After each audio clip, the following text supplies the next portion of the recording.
So I'm back for another episode. I'm gonna put on some new shocks in the front and the back of the my 1990 Suzuki Samurai. It has a 6-inch spring over axle lift from Rocky Road Outfitters that I put on back in 2007. And needless to say, the shocks I had the bushings were completely done and shot and no good. So I got here Doetsch Tech shock absorbers I got from Trail Tough, and for my 6-inch lift I got 3282 is the number for the front, and the back is going to be 3368.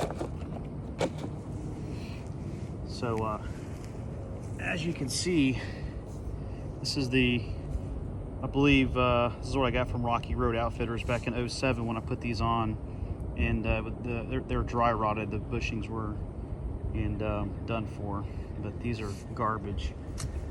Yeah, about the same size, and actually re-spray painted these white because, as you can see, that's not dirt on there, that's just all complete rust, and I didn't want to look like that again.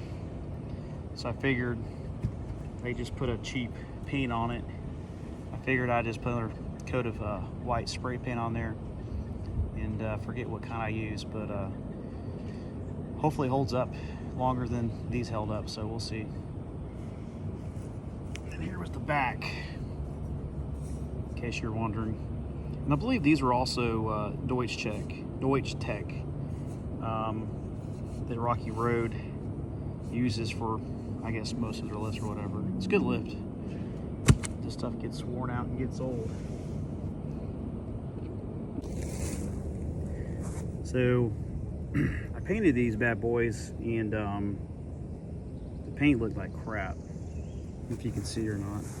So I took the Raptor Liner, white in color, from a spray can, and it looks amazing. I think it looks really good.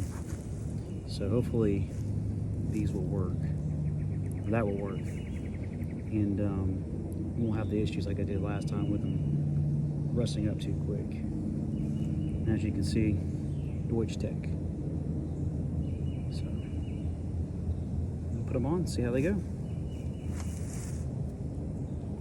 Should make the ride a lot better.